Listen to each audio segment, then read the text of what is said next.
Welcome to the Amazon Legends podcast, where we have real stories about making it big on Amazon.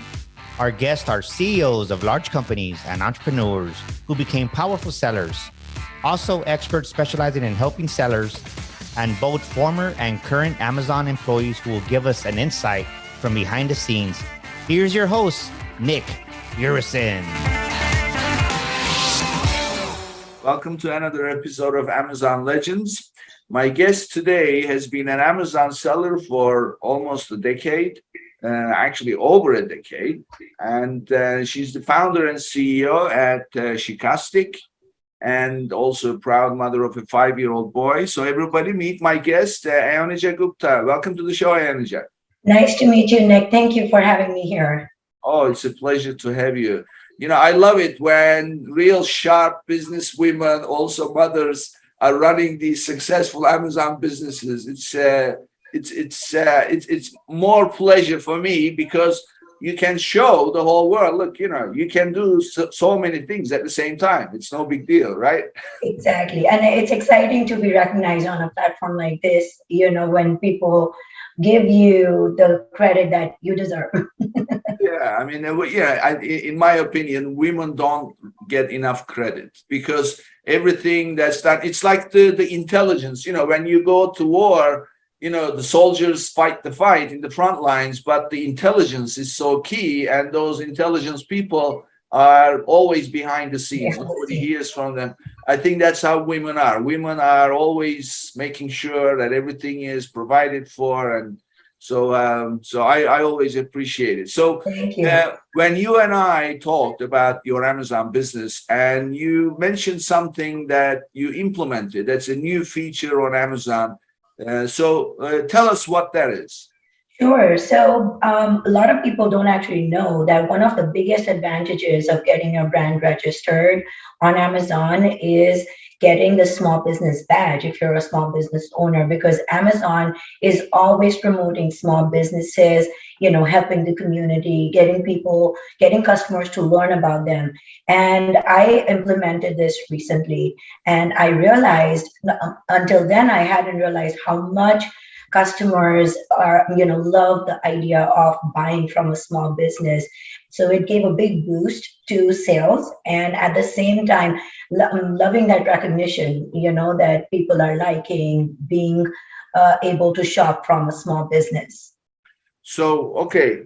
So there's a few things you said that I'd like to dissect a little bit. So first of all, what you're talking about is when you go to a listing, right underneath it says small business. Small right? business. This product is being sold by a small business, and there's a little small business badge on there. And the nice thing about it is that you're buying from a small business, but you're still in the secure, convenient environment of Amazon.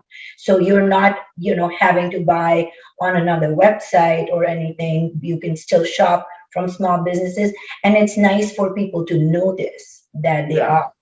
Yeah, I mean, generally in America, people like to support small businesses because that's the key to the success of the economy in general. So it also looks like the Amazon Choice badge, right? It's similar to that. It's right underneath that says small business. So tell us, how do you get that?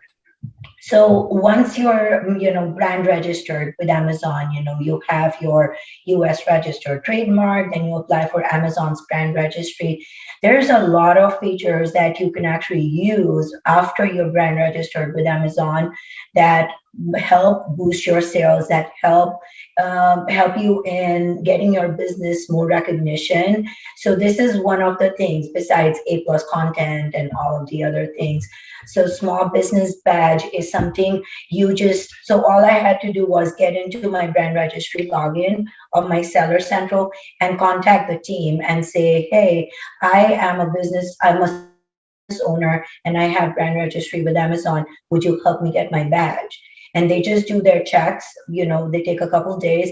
And I think it took about 5 days for me to get that badge implemented on my listings. So this is not something that you can go check off. You have to send an email to seller support and ask for your brand, your Absolutely. Absolutely. And it will only work on the brands that you are registered for on Amazon. So if you sell, say, multiple brands, it will not work on everything just because you're a small business owner. Only the brands that you're registered for with Amazon. So, what qualifies you as a small business? Did they ever ask you that, or they decide? No, they did not really ask. I mean, they did their own check. So maybe it's based on, your volumes. Maybe it's based on, obviously the size of your business, the company, how many employees and all of that. So all that qualifies you, I believe, I to, see. So, yeah. as far as you are concerned, as a seller, you just send an email and Mhm. say, "I like the small business badge." They go to work, They and go to work. Yes. and then you said takes Yes. about 5 days. It took about About five five days for days. you. Yes. Okay. Yeah. 5 days if you're lucky. And so this badge appears on the listings of every brand that you registered Yes. on brand register. Yes. And do you have one brand registered, or you have Yes. multiple? I have one brand One registered brand. Okay. And it appears on every listing for that. on every product. Yes. Okay, great. So that's the logistics of getting it. So now you said that it gave you a boost in sales. Absolutely. So tell us what that means. Gave you a boost. Is it because so in my book there are two ways to increase sales. It's of course there are many reasons, your reviews and your ratings and everything. Mhm. But at the end of the day, you appear in the search results, and then people click on it. So if you increase your click-through rate, then you're going to get more people on your product page. And Absolutely. then the second thing that you need is on your product page, if you increase your conversion rate, Hmm. or they call it unit session percentage, Right. USP, some people, you increase that, then you end up with more sales. So Right. which one did this do? Did it increase the click-through rate, or did it increase the conversion rate? It increased a little bit of both. And I don't think a lot of people know, but when you're shopping on Amazon, over on the left hand panel, you can actually select to only filter for small businesses that you only want to buy from a small business. You can select that. And a lot of people, like you said, in the US, people, that's how the economy runs. They want to encourage shopping from small businesses. They want to give them more business than the larger business houses. So you can actually select and filter down to that. So it helped with the click-through rate, maybe because of that. And then it helped with the conversion because once you go on the product page, it's a bigger badge and the whole statement about the small business and then Amazon's little blurb about it. And then it says learn more. And you can actually go and learn how Amazon supports small businesses in so many different ways. I see. So it increased your click-through rate for two reasons. One is obviously you have that filtering on the Mhm. left-hand side if Right. they are selecting small business, and I usually select Prime without Mhm. even Exactly. thinking. Yeah. And now this is another one. So obviously it's everybody else is being eliminated, so you Right. get even higher. Do you know if it gave you a higher rank in the search results being a It small? did. It It did. did. It did. I mean, it's also based on the kind of competition that you are selling against.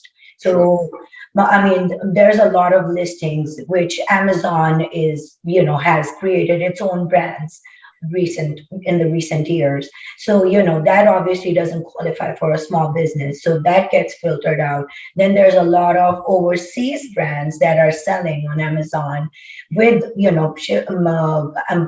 Prime and all that. Those get filtered out. So it really, pushed my listings up on the search Oh, results. so you just said something that I like very much. I didn't think about it like that. It filters out Amazon's own listings. I'm keeping that filter on from now on, no matter what.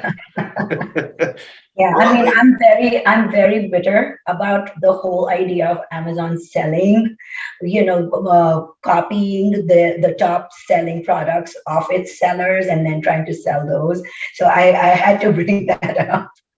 yeah. So, I mean, I can see the benefit. Okay, so, and also what I would be curious to know, I mean, I'm gonna guess, but let's say that you have a listing that is uh, the same rank as yours, same Mhm. category, same, all things being equal. You have two listings, and people haven't filtered the small businesses only. So they're looking at everything, including Amazon. Mhm. But those two listings that are not Amazon listings, one has small business badge, the other one doesn't. I'm gonna guess small business one is gonna have a higher ranking, right? I believe so. Yeah, it would be interesting. I mean, it's very hard to create this, but it would be so.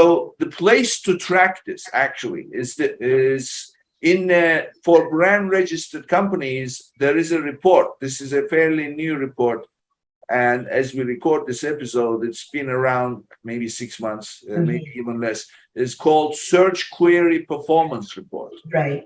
So that search query performance report basically shows you your click-through rate for the keywords that people use when your product comes up. So it would be interesting to compare before you had this small business badge, what that report showed for those keywords, and then compare it to now.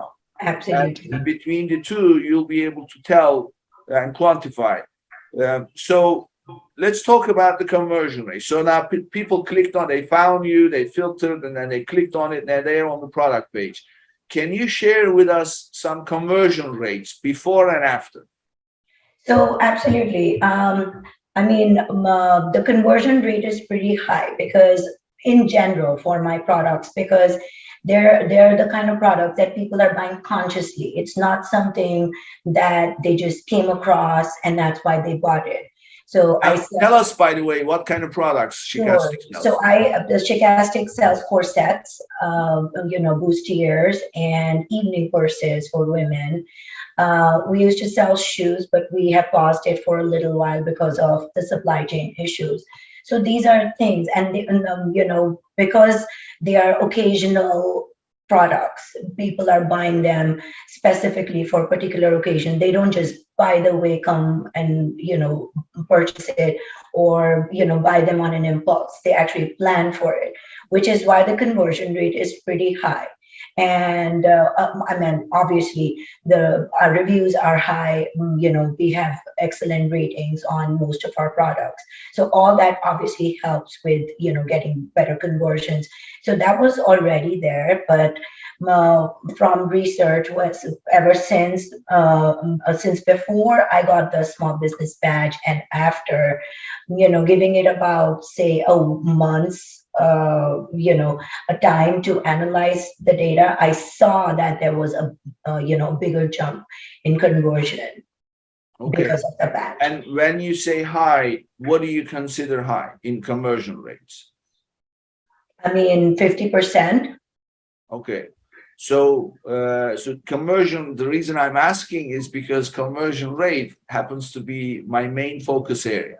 Right. Because if you have your conversion increased or high enough, everything works out. Your Absolutely. advertising, your Absolutely. take costs, A costs, all those things improve. So, and there are different ideas about what is a good conversion rate. Mhm. So there is no one simple number. It's different for every category. So what I have found, as I was doing my research, a number to benchmark against, that's as an industry standard, I found 12%. Mhm. This is regardless of category. Right. So I find 12% low, frankly. I'm talking about private sellers, of course. Right. So what I usually, when I work with my clients, I color code, certain metrics, and it's red, yellow, green, and anything below 35% is yellow. Mhm. So I shoot for greater than 35% because my thinking is you are the only seller. You Mhm. have a good product, you have good ratings and good pricing, but most important, very good pictures and videos and good bullets that will make an emotional connection. People will buy it because your page is doing the selling. So what people look at usually is the pictures first. Bullets are not so much. but pictures are the most important. So if you do all these things right, and my clients generally go over 35%. I have clients achieving 50, 60, even 65%. So 35 to 25, I'm sorry, 35 to 15, that is yellow, and then below 15, it shows up red. Those are the conversion rates. So in your case, you have actually, I'd say, a pretty good conversion rate, mainly because people do a lot of search to find your product, right? So they're Right, looking at right. so many things. So They're coming with an informed decision, that this is something I need, this is something I'm going to buy, and that's why they're looking for it, on Amazon. And it's the nature of the product. It'll obviously vary with, the kind of product that you're selling, and that will impact your conversion rate accordingly. yeah. So the other question I have is, how do you track your conversion rate? Because there isn't one place that you can go and look. Right. So just Amazon's reports is the best So you download it. Do you download the report in order to study it? Yes, I do download Amazon's. So there are so many different kinds of reports that Amazon provides, and going through them, analyzing them. And sometimes you lump them together to understand what's working, what's not working, and in order to do that, Amazon's reports actually provide very in-depth information in a lot of ways. Yeah. So one of the things, well, there's a few things that, like I said, conversion rate is my favorite subject, because it's the magic pill, so to speak, for all Right. problems. So what I always say is, you've got to stay on top of your conversion rate. Absolutely. So how we do that usually is, first of all, you're looking at your conversion rate today for a time frame is not enough, because what you need is historical data. So you need to be tracking your trend, so to speak. So what was it last month? What was it last year, this month, and things like that. So you need to be collecting the data and then looking at it in perspective. The second thing is, you need to make sure, what are the events associated with the changes in Absolutely. that conversion rate. So what this means is, you really need to build a system of your own. People use Google Sheets, Excel. Right. It's a very laborious thing. And when I was doing this, it was always like, I built great reports, Excel based, and data needed to be fed into each one of them. And by the time I would download and update all the data, I would be exhausted to look at the information. Absolutely. So conversion rate happens to be one of those. Is that your experience also? Yes, it is. So who does the job? Do you do the job, or you have somebody doing it? No, I do the job because I like to analyze, what strategies are working and what's not working. I have, people helping me on other aspects of the business, but this is something that I like to do myself, just so that I can make more informed decisions about what's going on. And like you said, different events affect conversion rate. Like COVID brought conversion rates absolutely down for a business like mine, because it wasn't a necessary business. And then it took a while for it to start, going back up. Last year saw a great improvement, and I'm hoping this year should be even better. Okay, great. So yeah, I mean, what you're talking about is key in terms of keeping track of what you are doing, and then checking against the numbers. Absolutely. So that way, that context gives you a much more insight to what decision to make next. Or in fact, you can see the result of what you've done and then reverse it, maybe, if it's not giving you the good result. So, but at the end of the day, you've got to stay on top of the numbers. Exactly. Exactly. So this is great. So let's talk about a little bit on the big picture. as far as your business model on Amazon, so you are obviously building your own brand, and what model do you use? Do you do your own fulfillment or do you use FBA?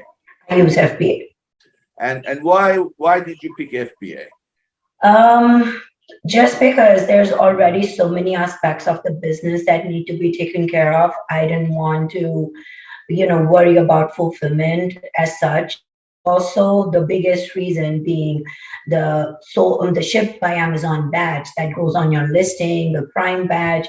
It just makes a world of a difference. I did try when, I mean, now they've paused the program, but when they had seller fulfilled Prime, I tried that for a couple months, but it was a huge failure. I'm so glad they paused the program. It was a huge failure because, I mean, Amazon penalizes sellers for everything, anyways, but Sure. that was the hardest thing because any mistake the logistics company is making for any reason, the package is getting lost, customers complaining it never got there, it would always come back to the seller. So I realized instead of saving money, I'm ending up losing more money in trying to do this myself.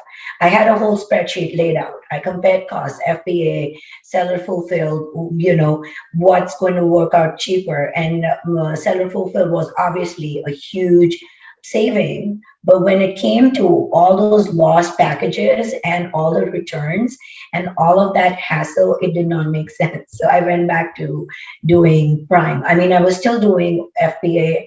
I thought I'll try SFB on certain products, but it was not a great idea. Yeah, you see, the unfortunately people don't realize this, and there is a saying, a penny wise and pound fool. So you can save a few pennies here and there, but when you look at the big picture, FBA model, you cannot beat it, really. You cannot beat that. You cannot beat the Prime badge on your listing. You can find cheaper options to get your products fulfilled. It's not difficult these days at all. There's so many 3P, fulfillment companies out there. But at the end of the day, you cannot beat Amazon speed. First of all, your customers are spoiled by that. Like they're so used to getting their products now within a couple hours, not just a couple days, but within a couple hours. I think of something this morning, I want this, and it's at my door this evening. So customers are spoiled. They don't want to wait anymore. So if you are taking 10 days to fulfill something, they don't want you. Yeah. Well, there is something else. We're recording this in August, the beginning of August 2022. So this morning, I read something new came out. Amazon is now doing same day delivery for some retail brands directly from the store. So if these retail stores are selling on Amazon and somebody buys it, the merchandise will come directly same day from the store, your local store. Absolutely. Yeah. So what this is now building up that delivery process to a standard even harder to beat. But at the end of the day, if you think about it, if there's so many Prime members, millions of them, and what are they expecting? They're expecting free shipping and they are expecting 2-day shipping, right? Mhm. Well, Amazon has not been doing 2-day shipping guaranteed. It's been because of COVID, it got delayed. So now they even have the audacity on the checkout page to show, would you like a later date? So that your packages can be bundled into one delivery. So Right. you're paying for 2-day shipping, and then you're selecting a later date. Or they are For delayed. digital credit. Yeah, exactly. But the point is, they built this perception that, the only thing that they hold true to their promise is free shipping. So you don't ever pay shipping, but that 2-day business. So when you try to do your own fulfillment, it really is a losing game. It's not going to go anywhere, and it hugely affects the conversion rate, right? I mean, if you're not doing Prime, then your conversion rate suffers big time. Absolutely. Yeah. So I wouldn't even dream about it without Prime because there's no point. well, I mean, there is another fact here. If you are doing your own fulfillment, so let's say that you have your own warehouse, you're using different carriers depending on where the package is going. You're paying different rates depending Mhm. on where the package is going or and where the item is going, regardless of who the carrier is. They're going to charge you different based on destination. Right. With FBA, you know what your shipping cost is, right? It's fixed. If whether it's going to New York or California or Seattle or Miami, it doesn't matter where it's shipping from. When you set up your pricing structure, you know what your shipping cost is going to be, so you can work towards making the whole sale profitable. Absolutely. With FBM, that's not the case. So that's a no-brainer. Obviously, you made the right decision there. So talk to us about some of the how you handle some of the peak periods like Prime Day, shopping season, and then since COVID, what are some things that have changed for you? Right. So one thing that has tremendously changed is planning even better. Because because of the supply chain issues, you need to put so much more planning into being able to get your inventory on time. My busiest season starts around this time of the year, mid to late August, and goes on until October to November, because corsets are huge for Halloween, and people start planning their costumes months before, and they start ordering. My planning has to begin even months before. So I start planning for my peak season in April so that I can, always have everything overstocked, so that and I'm not saying I don't end up making mistakes. There have every single year, it's so hard to predict what Sure. color will sell the most. One year people loved the color green. Who knew that? And we had a lot, but we still sold out. And then it's so expensive to, even if my supplier, my factory has stock for me ready, it's so expensive to bring it in last minute. Also, that's around September to October is when the holiday inventory starts shipping in from overseas. So logistics become even slower. Despite the whole supply chain, it becomes even slower. So you have to really plan for these big events in months in advance. So as far as stocking, and also it ties back to your FBA model. So in the old days being fairly old days, like a few years, you could have your factory ship maybe even an entire container to Amazon warehouse. You can't do that anymore, right? Mhm. So because they put inventory limits. So do you, in your model, do you have a warehouse of your own to bring in the merchandise and then you Yes. send, or do you use a 3PL? So I do both. Some of my inventory can come directly from China to an Amazon warehouse, or from other factories directly to the Amazon warehouse. I have worked around with my logistics company overseas to be able to do that, but so that during peak times we are able to send shipments to Amazon in a speedier way. I keep extra inventory on hand at my own warehouse, and so that I mean, the good thing is where I'm based, Amazon makes me send most of my inventory to a local warehouse. So usually it takes maybe 1 or 2 days in transit, but a lot of days for them to start accepting goods and adding them to your inventory. But it still saves a lot of transit time, and which is why storing inventory locally really helps. You just said something that's extremely lucky, because usually when you send inventory to Amazon, it's at Going to least a week, a at lot of least, random places yeah, at least a week, 10 days, in or transit. sometimes even 2 weeks. So how is it that you set up that arrangement where you're sending it to local warehouse? I I don't know, maybe because this is a bigger warehouse that's close to where we are, and because of that reason, and I'm not saying it happens all the time. Most of the inventory goes locally, but there are times, and I think it also varies based on the type of product. So when it's clothing product, it goes mostly locally. If it's handbag related products, it can go to Texas, it can go to other places. Sometimes Amazon splits up shipments in the craziest sort of way to, send to different warehouses. So, I mean, one time they made me split up my shipment in a way that one single unit was supposed to go to a different warehouse. It wasn't even worth my, time or worth the cost of the One product. piece. One single piece.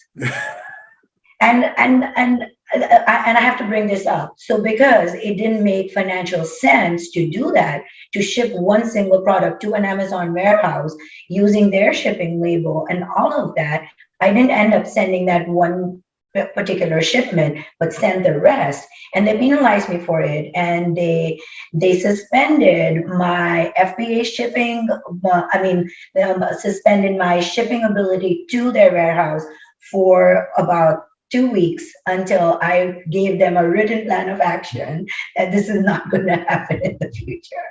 Unbelievable. So, It, I had, for the listeners' benefit. So, when you are creating an FBA shipment, right at the point of creating the shipping plan, you put in how many pieces you want to ship for the SKU.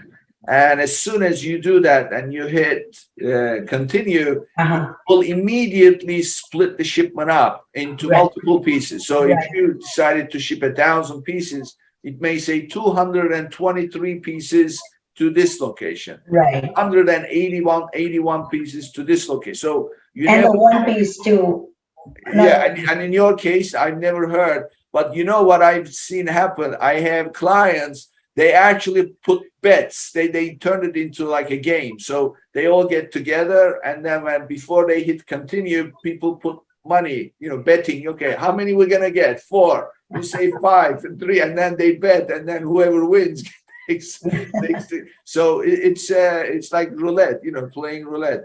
Yeah, Right. but I've never heard one piece. That's ridiculous. Right. When I'm shipping from overseas, I don't go the split method way. I mean, I don't do the distributed inventory just because it's more expensive to do that when you're shipping from overseas. Sure. When you're doing it from the local warehouse, if it makes sense, if it's viable, if I'm shipping like 2,500 pieces, it's so hard to go by, especially with clothing, because there are multiple colors, multiple sizes. Our corsets sell in 8 different sizes, 16 different colors each.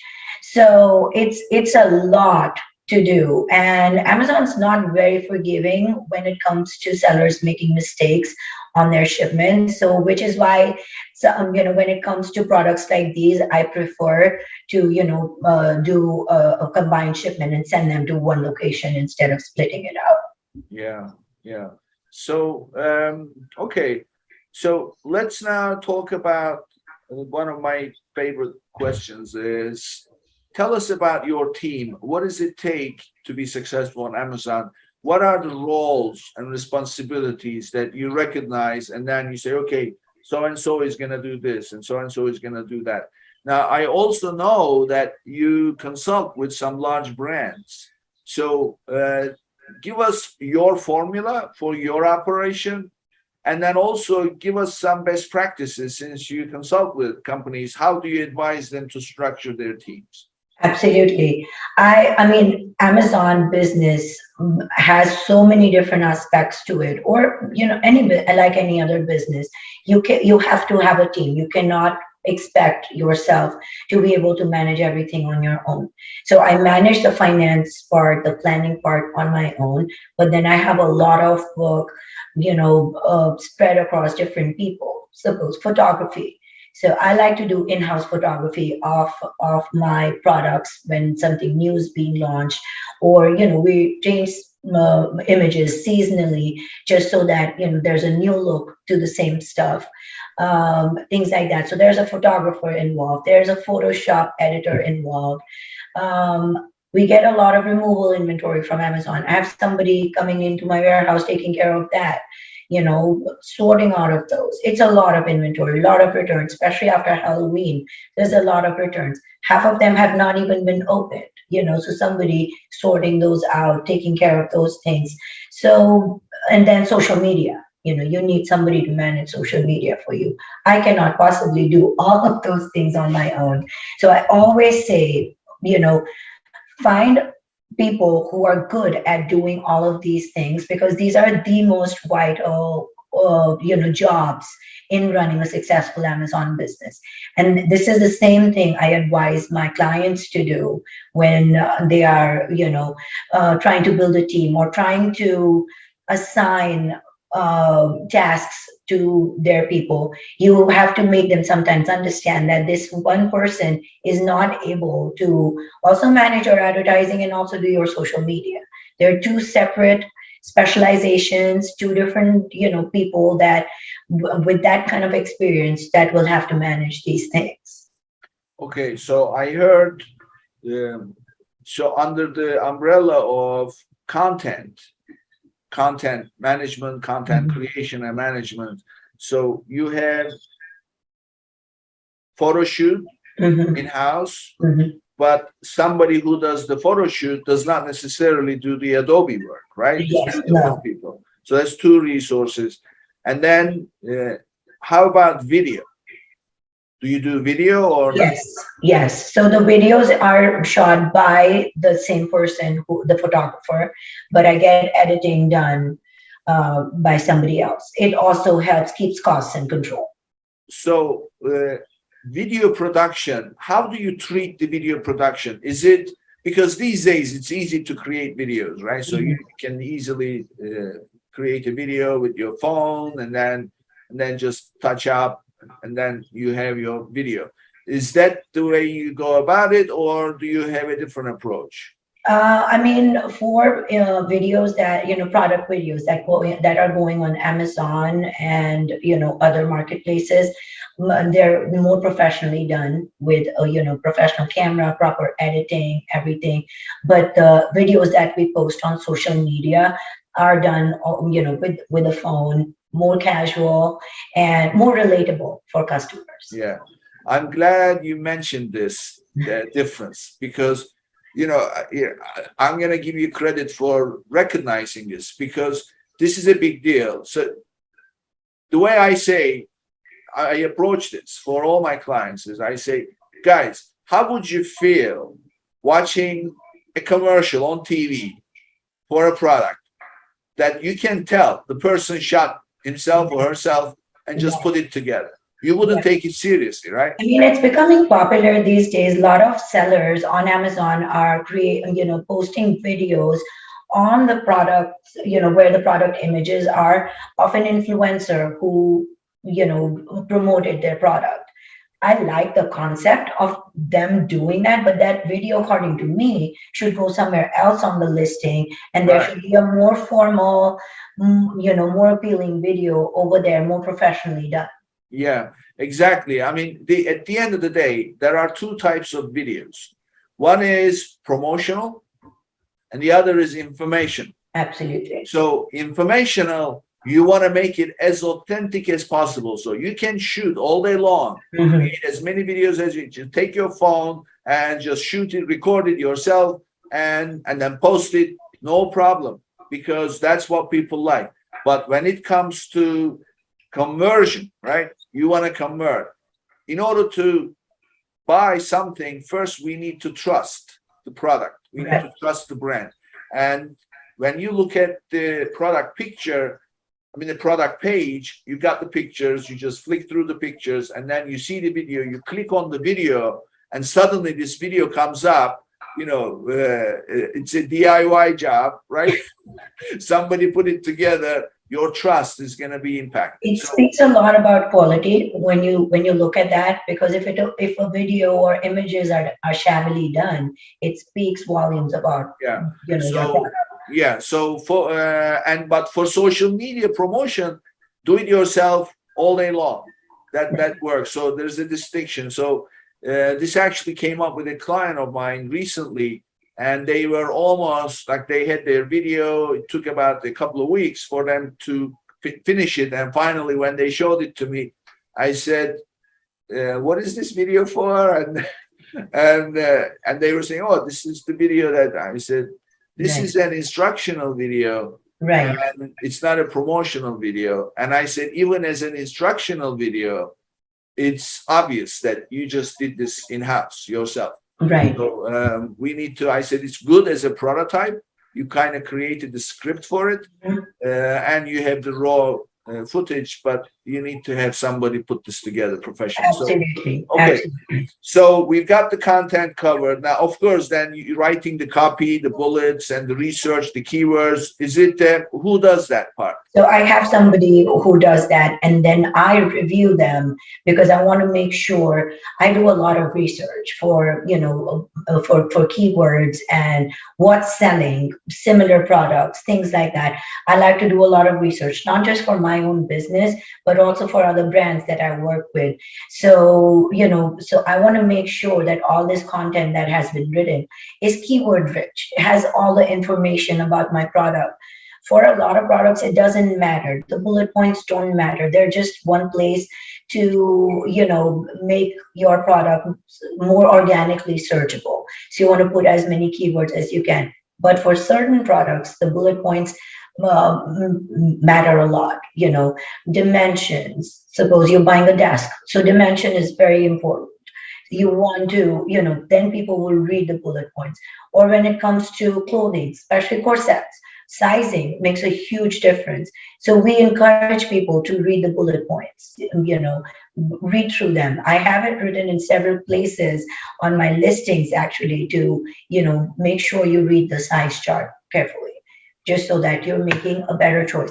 So things like that. So that's why I always like to, make sure the content is written very well.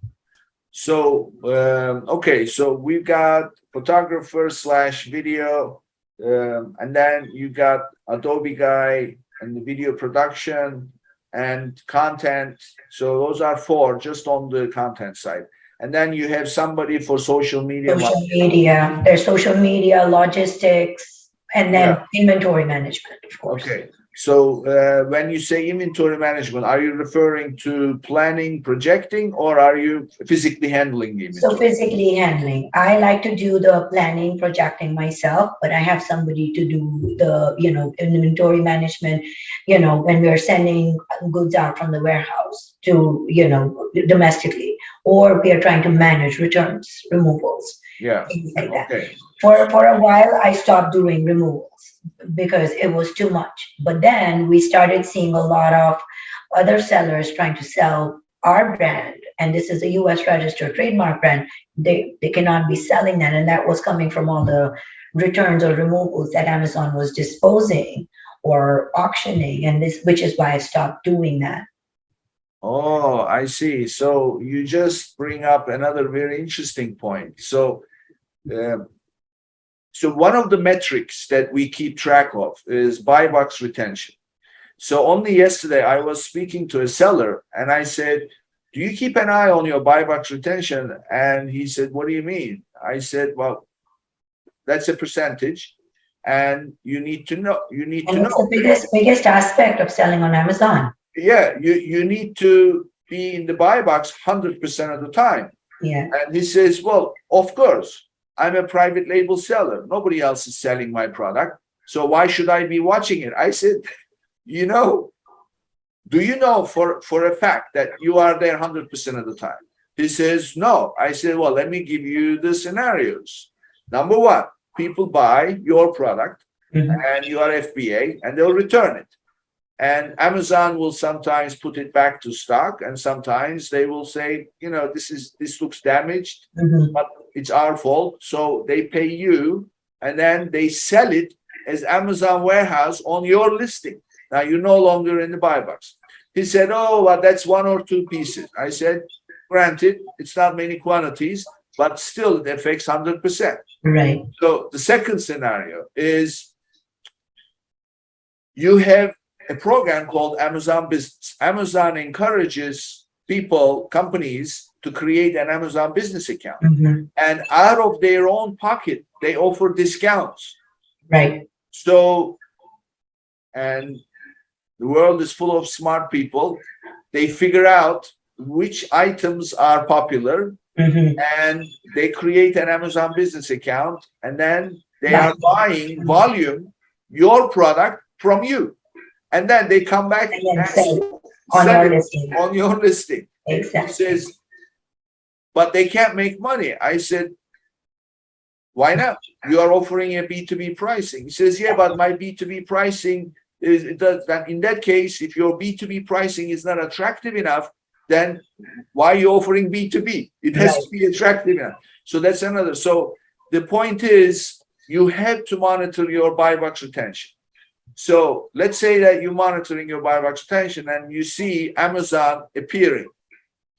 So what you are telling me is by removing every return that comes in frequently, you basically deny Amazon. The right to sell it. So anything damaged, anything returned, that is lying unfulfillable with Amazon. I like to remove it. Another thing that I discovered was a lot of our products were being sold on eBay, but not by us. And that's when I figured that this is all happening from all of our unfulfillable inventory that Amazon is disposing of. And another reason why I started bringing it back, because the cost of bring it back is not that much, No. really. Yeah. Yeah. So that's very smart. I mean, you're doing all you figured out all these little loopholes that can work against you. And then, of course, when you add them all together, it adds up to And quite a. at the end of the day, Amazon leaves very little in the seller's pocket, so you have to be smart, right? The Yeah, more exactly. ways you can find to, bring money back into your pocket. So it's all about that. So okay, so we covered the roles, that two roles that we haven't mentioned, and I have a feeling you are the one who does that. One is obviously all the analytics Mhm. of Amazon. It doesn't matter which area. We talked about conversion rate, we Right. talked about buy box retention. So, do you have somebody for that, or do you do that No, yourself? I like to do analytics and advertising on my own because that's something that I do for my own business and also for my clients. Your And PPC also, your PPC. yes, PPC also. So I like to keep a close eye on things, and I've been doing it for so many years with my business, which is why I was, proficient in it to be able to, help other clients with that. Okay. And so the other set of numbers are the financials. So uh, posting that settlement report to your accounting system, talk to us about that, how you manage that. So it's all connected. The software that I use takes in the data from Amazon, and there's some things that you have to enter in manually and everything. At the end of the day, all of this data goes to my accountant, and then, they take care of it. I forgot to mention the accountant in the different roles, but yes, there is, that role involved. But with Amazon, there's so much, with the inventory you're buying, with the everyday costs that you have outside of Amazon for the business, that goes into the accounting system manually, or everything is attached through the software to the credit card to the bank account and all of that. So you just have to make sure that everything is being recorded correctly. Nothing is doubly recorded for whatever reason. So things like that. So which software do you use for the integration of the settlement report into your accounting? I use QuickBooks. But between QuickBooks and Amazon settlement report, how do you get that connection? So I have to work out the report, make some changes to that, and work on it for it to become compatible with the QuickBooks system. Okay, so it's QuickBooks Online you're using, right? Yes, yes. I'm going to share a tip with you. You Sure. may already know, but I don't know. But based on what you told me, you're not using it. So as you know, when settlement report comes out, it has so many line items in it. If Right. you analyze it, so generally what people do is they download the report. It's hundreds and hundreds and hundreds of lines, and then they basically use pivot tables to consolidate and turn it into line items for your accounting Right. chart of accounts. You match it, and then you post it manually. Right? Okay. There is a service called A2X Accounting. A for Apple, number 2X accounting.com. A2X Accounting sits between your QuickBooks Online and Amazon. First time you set it up, it will fetch the first settlement report, and it will tell you, these are the line items that I picked up from your report. Map them to your chart of accounts. After that, every single settlement report that comes in, one click to review. That's amazing. Everything is consolidated. Ayonija, what happens is, let's say your sales, let's say you sold one, SKU by SKU, one SKU. What they do is they total up the number of pieces and then sum up the total order value, and they calculate the unit price, average unit price. So one click to review, one click to post directly to QuickBooks. That's perfect. So implement it right away. Absolutely. So the only question mark is inventory, because now how you manage your inventory, that's a whole different discussion I don't want to get into, but basically you need to know at any point in time, what is the total value of your inventory you're carrying at Amazon, at home. So that is your total asset value, right? So, as I said, there are two magic bullets to performance on Amazon. One is click-through rate, the other is conversion rate. But for the financial success of the operation, what everyone must know is your liquidity. That means how much total net profit you generated per month. We call that liquidity. Your liquidity versus inventory value you carry. If that is very small number, like for example, your net liquidity is $100,000 a month, and your inventory value at any point in time is $500,000, that's 20%. That means it's going to take you 5 months just to finance your inventory. Right. So if you don't know this number and your sales are growing, you're going to keep buying more and more inventory. And suddenly, people say, I don't understand. I know we make money on every sale. I know that sales are growing, but we never have any money. They don't know their liquidity versus inventory ratio.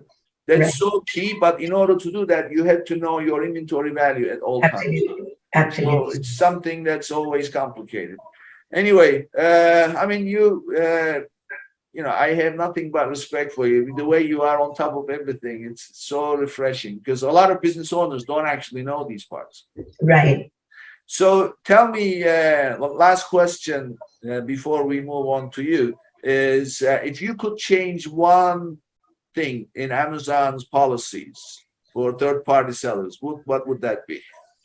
I mean, one, if they can stop increasing costs for their, so that would be big. It's increasing so fast, so often.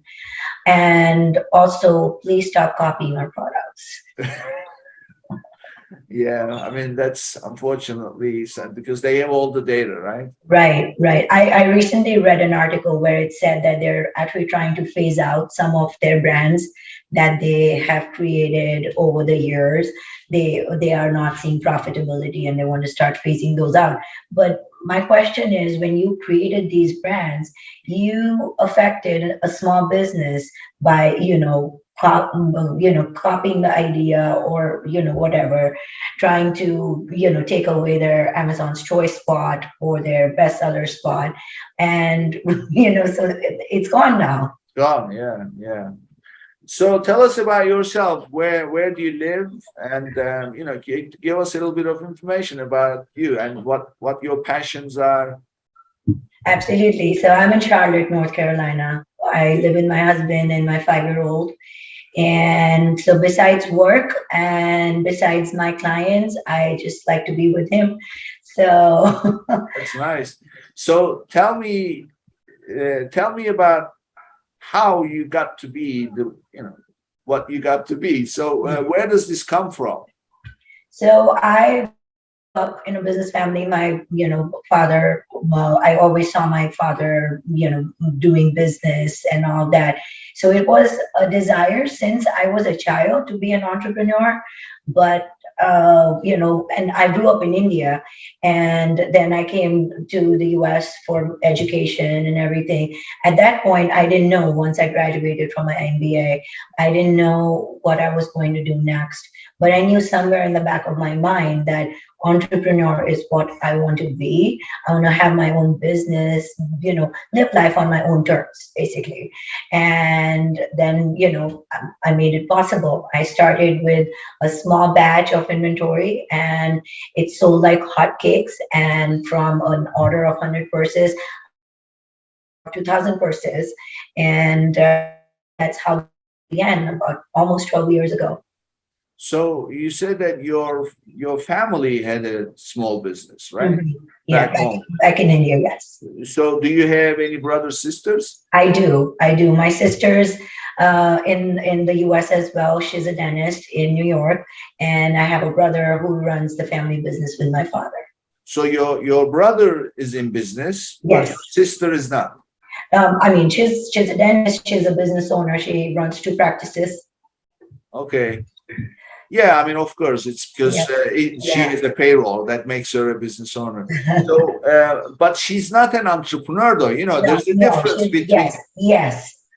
Yeah, exactly. So, how about your brother? Your brother is an entrepreneur or a business owner? A business owner. So, you are the only entrepreneur. Yes. So, what made you the entrepreneur? uh, just starting out on, on my own, coming up with that idea. And it took me 2 years, actually, when I finally launched my business and everything. It took a lot of trial and error. For 2 years, I tried other businesses. Hold on. Of course, it's hard. But why? Why do you go that route where you feel you have to create something? I mean, because I didn't want to, go the traditional route. I didn't want, so my choice right after I graduated from my MBA was to find a job. That was the next step, which is normal for, everyone. And I tried for it. I even, got placed, but my heart was not set on it. My heart was still So set. I understand. So, but the thing is, everybody knows JP Morgan, right? JP Morgan came from a wealthy family. His father was a banker. So they Right. would acquire businesses, they would make these deals. But JP Morgan always wanted to create a business. Mhm. He had it inside of him. Right. So there is a difference between, getting a job, of course, is a Right. different career path. But you could decide to be a business owner like your brother did and your sister did. But you did not choose that. You decided to create something of your own. Right. What I want to know is where that came from. Where did you Because get that feeling of ownership where you have been the creator of it is different. and why do you like that feeling? And like I said, it nothing, sat in my heart the way this did. The idea of starting. So your Oh, father's business, did he create that himself or yes, he did. so maybe looking at your father that you Maybe. wanted to be, so did you have a good relationship with your father? Absolutely, absolutely. And So he's very encouraging of, my, very encouraging and very proud of his children, and always encouraging us to do better and bigger. so what I'm hearing is the strength of your relationship that made your father your role model, so to speak. Mhm. Then you wanted to be like him. You're trying to kind of like match up to, and and that's why you chose the path to Absolutely. create your own business rather than run. Absolutely. Yeah, I mean, I ask this because a lot of people, to entrepreneurs, a lot of things come naturally. We know Mhm. who we are, we know this is Right. what we want, but we don't stop to ask, why am I thinking this? Because Right. it comes naturally. We Right. also expect others to have the same things because we don't know any other way. So this is like, so that's why I try and ask, where, because a lot of people listening to you, they are going to identify with some of the things that you are saying. Say, Mhm. oh, I always felt that way, so I can now be doing this. So if they're doing something else, then Right. this may inspire them. So Right. Some people find their calling later in life, when they start their career path, they don't realize, they want to do something right away. They realize it over the years. And with me, it was, different that way. I just knew it from the beginning that this is what I want. yeah, this is great, and And I just mean, I call myself fortunate because being able to have a desire for something and also being able to fulfill that is, it's hard to happen. yeah. Well, they say entrepreneurship is 10% inspiration, 90% perspiration. So don't discount yourself. You may, just luck doesn't cut it. You have to put in the hard work. Absolutely, All right. absolutely. So this is great. So tell us, how can people reach you? We are going to put your contact information together with the episode on our website and with every episode, but give us your contact. Absolutely. So I can be reached by email. I'm very prompt and, with responding. So my first name, Ayonija at gmail.com. Always very easy to remember once you know the spelling of my name. But that's the best way to contact me for quickest response time. And I am very happy to, help a new business, to even talk that to have a general chit chat. You want to start a business, you want to get some, you're already in there, you're in a fix, you need a suggestion, reach out. Yeah, great. Thank you, Ayonija. This was great. I'm sure you inspired a lot of people, including me. So this was a great episode. Thank you. Thank you, Nick. Thanks for having me here. And this brings us to the end of another episode, and I'll see you on the next one.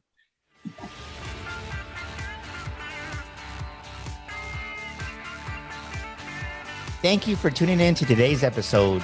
Be sure and subscribe, rate, and review our show. And be sure and share an episode with a friend. And thank you so much for being with us today. We'll see you next week here on Amazon Legends.